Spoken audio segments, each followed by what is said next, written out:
నగదు తక్కువ బంగారం ఎక్కువ BNR golden diamonds Vijayawada Bengaluru Vizag. Hi hello welcome to Suman TV. నేను మీ రోషన్. సో పార్ట్ 1లో మీ అందరూ చూశారు. నందూస్ వరల్డ్ నందు మాట్లాడింది క్లియర్గా, అంటే చెప్పింది తన వర్షన్ ఏంటో చెప్పారు. అంటే క్లియర్గా నాకు ఆ కంపెనీతో సంబంధం లేదు, నా హస్బెండ్ కంపెనీ, అంటే వీడియోలలో ఆమె డామినేషన్ ఏ విధంగా ఉంటుందో సేమ్ అదే విధంగా. సో నాకు సంబంధమే లేదు, మా హస్బెండ్ది, నేనేమన్నా దాంట్లో డైరెక్టరా, నాకు అసలు సంబంధం లేదు కదా, అతను కదా పేమెంట్స్ తీసుకుంది, నాకేం సంబంధం, నా ఫోటోలు వాడి లేకపోతే నా పేరు వాడి వ్యూయర్షిప్ తెచ్చుకునే ప్రయత్నం చేస్తుంది తెలుగు మీడియా లేకపోతే తెలుగు వాళ్ళు. మరి ఇన్ని సంవత్సరాల నుంచి నువ్వు చేసిన పని ఏంటి మరి? సో నువ్వు చేసింది కూడా అదే కదా, తెలుగు వీడియోలు పెట్టి లండన్లో ఉండి తెలుగు ఆడియన్స్ని, తెలుగు సబ్స్క్రైబర్స్ని, తెలుగు డబ్బులే కదా తిన్నది. నువ్వేమో లండన్ డబ్బులు అని తినలేదు కదమ్మా, వాస్తవంగా మాట్లాడుకోవాలి కదా కొన్ని. మరి మోసం చేసిన దాంట్లో మరి భార్యాభర్తలో వాటా ఇద్దరిది ఉంటుంది. సో ఇప్పుడు తప్పు రుజువైన తర్వాత నా హస్బెండ్ది, నా హస్బెండ్ కంపెనీ అని చాలా క్లియర్గా చిన్నగా ఏం తెలియకుండా పార్ట్ 1లో మాట్లాడేసి తప్పించేసుకుంది అక్కాయ్. బట్ పార్ట్ 2లో అంటే అసలుకి నక్కకి నాగలోకానికి తేడా లేదనమాట. వీళ్ళు చెప్పే మాటలకి, వీళ్ళు చేసే చేష్టలకి ఎంత దారుణంగా ఉన్నారంటే మనుషులు. ఇంత దారుణంగా ఉన్న ఈ సమాజంలో కూడా ఇంకా మోసపోయే వాళ్ళు మోసపోతూనే ఉంటున్నారు. మోసం చేసేవాడు మాత్రం ఎప్పుడు హీరోలాగే ఉంటున్నాడు. ఒక 4 రోజులు అనుకుంటారు, 4 రోజులు వీడియోలు వేస్తారు, 4 రోజులు జైల్లో పెడతారు, ఒక కేసు అవుతుంది, అంతకుమించి ఏమవుతుంది? 50 కోట్లు 100 కోట్లు దోచుకున్నాను కదా, దీంతో ఎంజాయ్ చేయొచ్చు. లేకపోతే మన మాట వినే పోలీసులు, లేకపోతే మన మాట వినే వాళ్ళకు డబ్బులు ఇచ్చేసి కొనవచ్చు. ఆ జైలుకి కూడా పోయే పని లేదు కదా. అంత అంత అంత సిగ్గు శరం లేకుండా తప్పు చేసేస్తున్నారు అసలుకి. మనం ప్రేమిస్తున్నాం, వాళ్ళే మనల్ని ప్రేమించట్లా. మనల్ని కళ్ళబొల్లు కబుర్లు చెప్పి, దొంగ అబద్ధాలు చెప్పి, దొంగ వీడియోలు చేసి, దొంగ సెంటిమెంట్లు వర్కౌట్ చేసి, దొంగలు దోచుకుంటున్నారు. వాళ్ళు దొరలు అవుతున్నారు చివరికి. దొంగలయ్యే వాళ్ళు ఎవరంటే మనమే, విక్టిమ్సే అవుతున్నారు చివరికి. మీరు ఎందుకు ఇచ్చారా అని మిమ్మల్నే ప్రశ్నిస్తారు చూసే ఆడియన్స్ అందరూ కూడా. తీసుకుందామని ఏం ప్రశ్నించరు. ఆమెకు ఎట్టో సిగ్గులేదు, తప్పు చేసేస్తారు వాళ్ళు ఈజీగా. ఆమెనే కాదు, సెలబ్రిటీ మోజులో ఉన్న ప్రతి వాడు కూడా తప్పు చేయడం అనేది చాలా ఈజీ. పెద్ద పెద్దోళ్ళే చేస్తున్నారు, వీళ్ళంతా ఆఫ్టర్ ఆల్ అసలుకి. పెద్ద పెద్దోళ్ళే తప్పులు చేస్తున్నారు, పెద్ద పెద్దోళ్ళే చెక్ బౌన్స్లు అవుతున్నాయి, పెద్ద పెద్దోళ్ళే జైలుకి పోతున్నారు, పెద్ద పెద్దోళ్ళే తిప్పి మాట్లాడుతున్నారు, పెద్ద పెద్దోళ్ళే భజన చేసుకుంటున్నారు, పెద్ద పెద్దోళ్ళే ఊడిగం చేసుకుంటున్నారు. ఒక రకంగా చెప్పాలంటే వీళ్ళు ఆఫ్టర్ ఆల్ వాళ్ళ ముందు. మరి వాళ్ళు చేస్తున్నప్పుడే లేనిది వాళ్ళనే సమాజం ప్రేమిస్తుంది, వాళ్ళనే సమాజం చేసిన తప్పులను మర్చిపోయి యాక్సెప్ట్ చేస్తుంది. ఆఫ్టర్ ఆల్ మేమెంత అనుకుంటున్నారు చిన్నవాళ్ళు. ఇంకా చిన్నవాళ్ళు ఇన్ ద సెన్స్ ఒక రకమైన ఇన్ఫ్లుయెన్సర్లు, యూట్యూబర్లు, లేకపోతే కొద్ది గొప్ప ఒక 10-20 సినిమాలు చేసిన సెలబ్రిటీస్, ఒక 10 పాటలు పాడిన సింగర్సు, ఇలాంటి వాళ్ళందరూ కూడా. సో వీళ్ళున్నంతకాలం ఈ సమాజానికి ఎప్పుడూ కూడా చీడపురుగులు అని చెప్పుకోవచ్చు ఒక రకంగా చెప్పాలంటే. ఏమో పార్ట్ 2లో కొన్ని మాట్లాడింది. ఎన్ని కబుర్లు చెప్తారంటే మాట్లాడుతుంది నందు మేడం. జాతకాల పేరుతో మా రీల్స్ వాడుతున్నారని ఆ రీల్స్ ని ఆపేయడం కోసం ఆ పేజ్ ని క్లోజ్ చేశారు. జాతకాల పేజ్ వాళ్ళకి ఐపీఆర్ రైట్స్ చేశారు, అందువల్ల ఆ పేజెస్ క్లోజ్ అయింది. నా పేజ్ స్టిల్ అవైలబుల్. ఓకే చెప్పండి. ఇప్పుడు నేను అనేది ఏంటంటే మీకు రోషన్ గారు ఒక మాట బాగుంది అనిపించింది. ఎన్ని రకాల వీడియోలు పెడతారు, మరి ఒక వీడియో పెట్టొచ్చు కదా. మీరు ఇంటర్వ్యూస్ చాలా బాగా చేస్తారు, నేను అగ్రి. కనీసం ఎదుటి వాళ్ళు మీరు క్వశ్చన్ అడిగినప్పుడు మాట్లాడడానికి ఛాన్స్ ఇవ్వండి. మొత్తం స్టోరీ అనుకుంటా మధ్యలో మీరే చెప్పేస్తే నేను ఏం మాట్లాడేది. జరిగింది, మీరు అటు వెళ్ళారు, తర్వాత ఏంటి? ఎక్స్‌ప్లాయిటేషన్ జరిగిందని మాకు ఒక ఎంప్లాయీ ద్వారా తెలిసింది. తెలియగానే ఇమీడియట్ గా పార్ట్నర్షిప్ ఆగిపోయింది. మీరు చూసుకోమన్నారు, మధు కంటిన్యూ చేశాడు. ఎక్కడెక్కడ డ్యామేజ్లు జరిగినాయో అవి క్లియర్ చేయడానికి ట్రై చేశాడు. ఆ ఎక్స్‌ప్లాయిటేషన్ లో మన ఎంప్లాయీస్ ఆల్రెడీ 3 ఉన్నారు, దే ఆర్ ఇన్వాల్వ్డ్. సో వాళ్ళని జాబ్ నుంచి తీసేశారు. ఇక వాళ్ళు ఎప్పుడైతే మన కంపెనీకి అప్పట్లో స్పాన్సర్షిప్ లైసెన్స్ ఉండేది, అంటే ఏంటంటే మన ఎంప్లాయీస్ కి మనమే వీసా చేసుకోవచ్చు మధు కంపెనీకి. సో అట్లా వాళ్ళు ఉండేవాళ్ళు. ఎప్పుడైతే మనం ఇక్కడ జాబ్ తీస్తామో జాబ్ తో పాటు వాళ్ళ వీసా పోతుందండి. ఇకంటే జాబ్ మీద ఉన్నారు కదా, సో ఆబ్వియస్ గా ఏం చేస్తారు, వాళ్ళ ఫ్యామిలీస్ కి ఇంపాక్ట్ పడుతుంది. ఆ పగతో మన 1 year నుంచి బ్లాక్ మెయిల్ చేస్తారు. మేము జస్ట్ ఇగ్నోర్ చేస్తాం, ఏదైనా ఉంటే పోలీస్ స్టేషన్ లో చూసుకోవాలి, వాళ్ళు ఇగ్నోర్ చేస్తాం. ఈ కంట్రీలో సోషల్ మీడియాలో ఏది పడితే అది పోస్ట్ చేయకూడదు. ఇంకోటి ఫస్ట్ థింగ్, నేను ఎప్పుడు మాకు రెస్టారెంట్స్ ఉన్నాయి, రిక్రూటింగ్ ఏజెన్సీలు ఉన్నాయి, ఓల్డ్ ఏజ్ హోమ్స్ ఉన్నాయి, ఇవన్నీ నేను ఎప్పుడు యూట్యూబ్ లో చెప్పలా. అవి చెప్పినప్పుడు వేరే ఇవన్నీ నేను ఎందుకు ప్రమోట్ చేస్తాను? ఇంకోటి నందూస్ వరల్డ్ ఛానల్ చూసి ఎవరు అక్కడికి రాలా, అక్కడికి వచ్చింది ఇక్కడ ఉన్న గుడ్ రెప్యుటేషన్ తో వచ్చారు. ఒక పర్సన్ ఈ కంట్రీ వచ్చి, శివ అనే పర్సన్, ఇబ్రహీంపట్నంలో ఉండే పర్సన్ ఈ కంట్రీ వచ్చి అమ్మాయిల వీడియోస్ తీసి బ్లాక్ మెయిల్ చేయటం వల్ల అందులో ఒక అమ్మాయి మా కంపెనీ ఎంప్లాయర్ అవ్వటం వల్ల మాకు కంప్లైంట్ చేయడం జరిగింది. అదే పర్సన్ ఈ కంపెనీకి బ్రోకర్ గా వర్క్ చేశాడంట. అలా కొంతమంది ఫైల్స్ ఇచ్చి వాళ్ళకి వీసాలు, జాబ్ సర్వీసులు చేసేవాడు. జస్ట్ బ్రోకర్, స్టూడెంట్ గా వచ్చి, చదువు లేదు. అతని మీద క్రైమ్ కేసులు ఉన్నాయి, డ్రంక్ అండ్ డ్రైవ్ కేసులు ఉన్నాయి. కంపెనీ డిపోర్ట్ చేసింది అతన్ని. వేరే ఏదో కంపెనీలో ఉన్నాడు స్టూడెంట్. ఆ పర్సన్ ఇబ్రహీంపట్నం వెళ్ళి గ్రడ్జ్ పెట్టుకొని ఇది Nandu's world YouTube channel business అని చెప్పి 900 మందికి బిజినెస్ గ్రూప్ లో ఉన్న వాట్సాప్ గ్రూప్ లో పీపుల్ కి మెసేజ్ పెట్టి అలా సర్క్యులేట్ చేసి రూమర్ స్టార్ట్ చేశాడు. అప్పుడు నేను డిసెంబర్ లో ఒక వీడియో పెట్టాను, ఒక షార్ట్, మా కంపెనీ పేరుతో ఇట్లా రెప్యుటేషన్ డ్యామేజ్ చేస్తారు, మాకు సంబంధం లేదు. అది అయిపోయింది. తర్వాత ఆ పర్సన్ ఇబ్రహీంపట్నంలో ఎవరికో పోలీసులకి డబ్బులు ఇచ్చి మేము నాన్ ఇండియన్ సిటిజన్స్ అయినా కూడా మా పేరు మీద ఇండియాలో కేసు పెట్టించాడు. మా పేరెంట్స్ కి మాకున్న బిజినెస్ లే తెలియకపోతే 75 years మా ఫాదర్ ఇన్ లా పర్సన్ ఆయన్ని యాడ్ చేసి పెడితే ఎఫ్ఐఆర్ చెల్లుద్దని గ్రీడ్ తో చేయించాడు. చేయించి ఆయన్ని పిలిచి ఆయన ఇంటి మీదకి వచ్చి బెదిరించటం, మాకు 10 లక్షలు ఇస్తే కేసు మార్చేస్తామని. అవన్నీ కూడా మీకు హైకోర్టులో కేసు వేసాం. పోలీసులు కాదు, ఆ అబ్బాయి పోలీస్ స్టేషన్, ఆ అబ్బాయి పోలీసులు కూడా కలిసి. తర్వాత అప్పటికి మేము ఇప్పుడు దాన్ని లీగల్ గా హైకోర్టులో ఎప్పుడో 3 months దాకా కేసు వేసాం. కేసు వేసి ఆ అబ్బాయికి నోటీస్ పంపించాం. మేము ఆ కంట్రీ సిటిజన్స్ కాదు, మేము వెయ్యలేం, మా పేరు మీద ఆ కంట్రీలో కేసు పెట్టలేదు. ఎందుకంటే మేము ఇక్కడ పాస్పోర్ట్ తీసుకున్నాం, కంపెనీ ఇక్కడ ఉంది, ట్రాన్సాక్షన్స్ ఏం జరిగినా ఇక్కడ జాబులు ఇక్కడ వీసాలు, లీగల్ గా వాళ్ళు ఇక్కడే చేయాలి. ఏం చేసినా ఇక్కడ ఈ కంట్రీలో కంపెనీ ఉంటే తీసుకెళ్లి ఫిలిప్పైన్స్ లో కేసు పెట్టలేరు కదండి. నిజమే, సింపుల్. ఎందుకు ఇండియాలో పెడుతున్నారు? అక్కడ రెప్యుటేషన్ వాళ్ళకు ఉంది. ఇక్కడ నిజం ఎక్కడుంటే అక్కడ కేసు పెట్టాలి. ఇక్కడ ఒకటి చెప్తున్నాను రోషన్ గారు, రియల్ గా వీసా స్కాములు జరుగుతాయి, రియల్ గా మోసాలు జరుగుతాయి. మీకు నాలెడ్జ్ ఉంది. మేము అప్పట్లో అందరికీ చెప్పాను ఈ మాట. ఈ వీసా బిజినెస్ మధు పాట స్టార్ట్ చేసినప్పుడు మా రిలేటివ్స్ అందరు చెప్పారు, మీరు ఐటీ బ్యాక్గ్రౌండ్ నుంచి వచ్చారు, మీరు మల్టిపుల్ బిజినెస్ లో ఉన్నారు, దీని జోలికి వెళ్ళొద్దంటే ఈ బురదని డీసెంట్ గా కూడా బిజినెస్ చెయ్యొచ్చు, మేము కష్టపడి పైకి వచ్చాము, జాబ్ రాకపోతే ఆ పెయిన్ ఏంటో మాకు తెలుసు, అది జరగకూడదు. ఎలిగేషన్ మీరు అలానే చెప్తే బాగుంటుంది, అట్లీస్ట్ మన త్రూ అన్న తెలుస్తుంది ఆడియన్స్ కి. ఇప్పుడు ఏమనుకుంటున్నారంటే ప్రతి ఒక్కళ్ళు నిజంగానే జరిగిందని అందరు అనుకుంటున్నారు కదా బయట. లాస్ట్ మంత్ మాట్లాడింది అప్పుడు నేను తప్పు చేయలేదు అన్నది అలిగేషన్, అంటే బయటకు వచ్చి మాట్లాడమని కూడా చెప్పాను. ఇప్పటికీ మాట్లాడదా, ఇవాళ డేట్ ఎంత ప్రెజర్ పెడతా, నాకు ఒకటి అర్థం కావట్లేదు. నేను రియాక్ట్ అయితే ఒక్క చిన్న వీడియో పెడితే ఎన్ని ఛానల్స్ లో చెప్పుకున్నారు. ఈ రియాక్షన్ దేనికి? జస్ట్ వాళ్ళ ఐడెంటిటీ బయటికి రావడానికి. రేపు ఈ మంత్ లో కోర్టులో, హైకోర్టులో హీరింగ్ ఉంది ఆ శివ అనే అబ్బాయిది. తన వైఫ్ కి జరిగిన వీసాని తనదని చెప్పుకొని తన న్యూడ్ వీడియోస్ పెట్టి అమ్మాయిని బ్లాక్ మెయిల్ చేసింది, కవరప్ చేసి మమ్మల్ని ట్రాక్ చేసి మేము మా ఎంప్లాయీని అమ్మాయిని బయట పెట్టగలమా? పెట్టలేంగా. అమ్మాయి పరువు తీయగలమా? పెళ్లి కాల.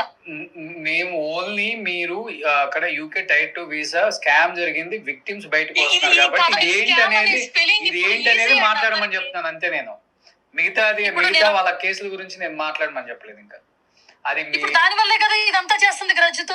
నాకు ఒక్క మాట చెప్తానండి, వీసా గనక రిజెక్ట్ అయితే టాపిక్ డైవర్ట్ చేసేస్తుంది. గవర్నమెంట్ ఇస్తుంది.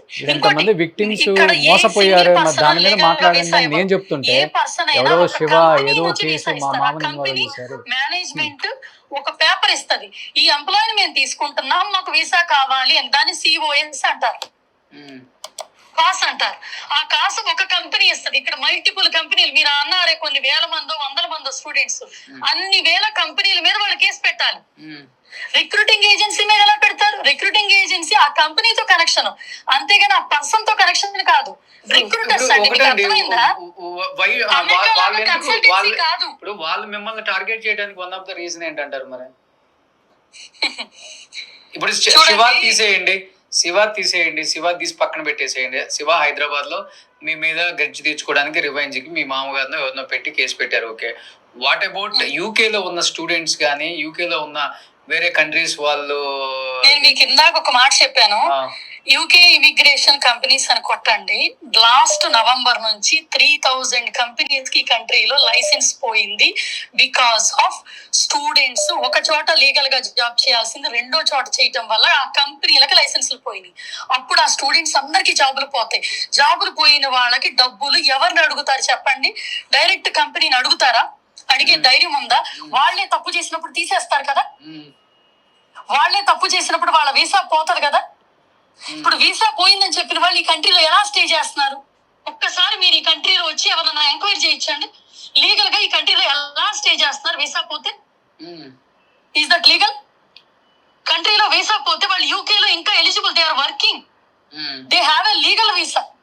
ఎలా వచ్చింది లీగల్ వీసా? ఇక్కడ ఆల్రెడీ లీగల్ వీసా వచ్చిన వాళ్ళు కూడా ఇందులో విక్టిమ్ డ్రామా వేస్తున్నారు. 2021 లో వీసా వచ్చి 2021 లో జాబ్ చేసి 2026 లో జాబ్ పోతే ఏ కంపెనీ ద్వారా interviews, mock interviews, application fill up చేయించుకున్నారో ఆ కంపెనీని అటాక్ చేస్తున్నారు. నేను ఒక మాట చెప్తాను అనండి, 2021 నుంచి కంపెనీలో ఉంటే ఇప్పుడు ఎందుకు జరిగింది ఇది? ఒక్కసారి ఆలోచించారా? యూకే ఇమిగ్రేషన్ భయంకరమైన టైట్ అయింది. ఇండియన్స్ వెళ్ళిపోమని ర్యాలీస్ చేస్తున్నారు. ఇప్పుడు ఇండియన్స్ మీద అటాక్ జరుగుతుందని వాళ్ళు వెళ్ళేటప్పుడు డబ్బులు తీసుకెళ్ళడానికి ఆడుతున్న గేమ్.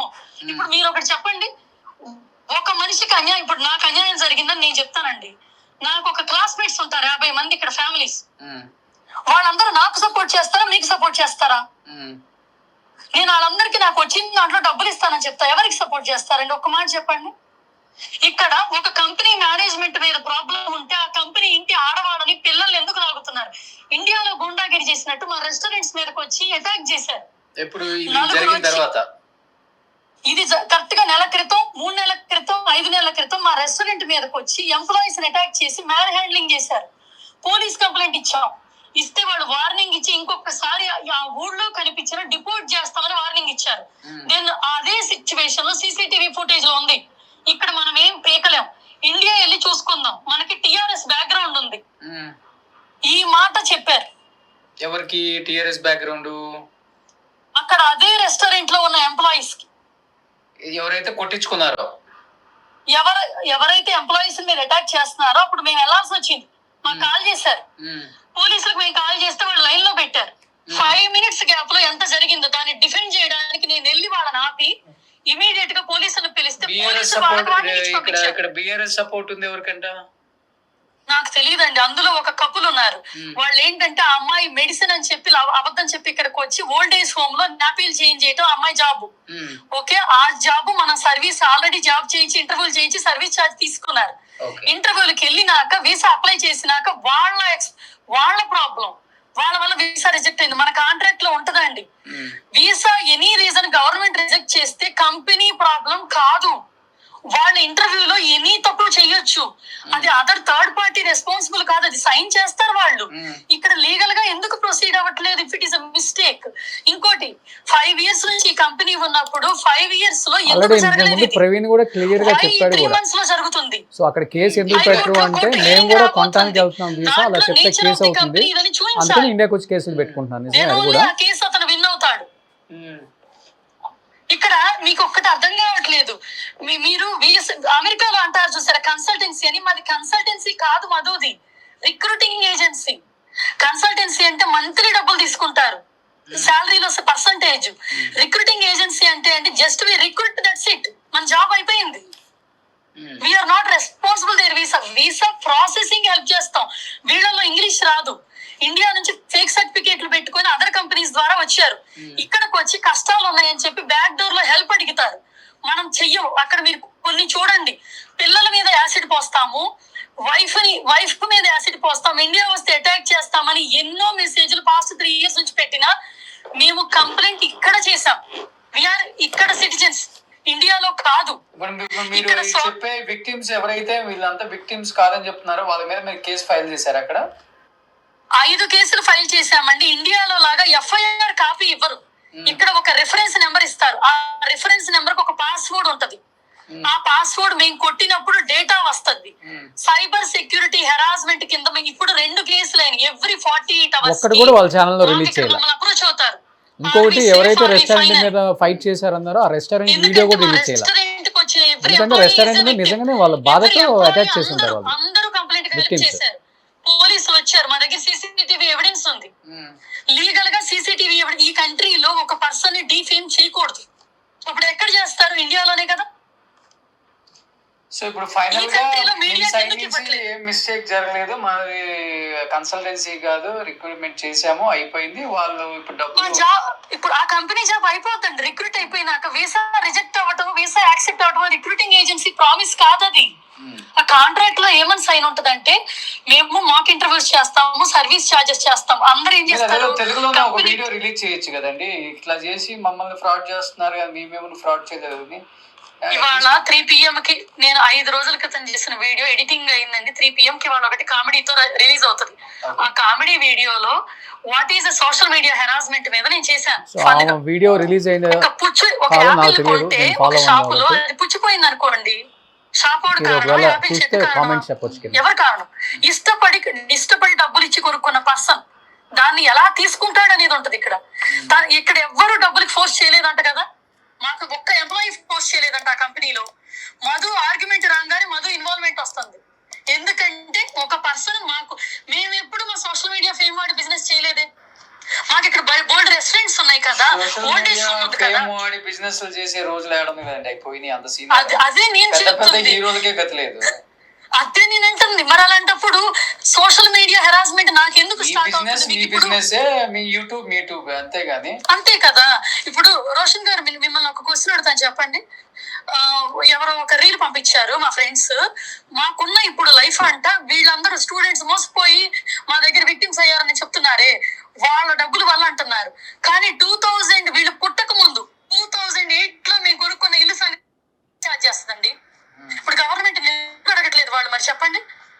గవర్నమెంట్ ఫీజు ఇంత ఉంటది. తర్వాత ఏమడుగుతాడు ఆ పర్సన్?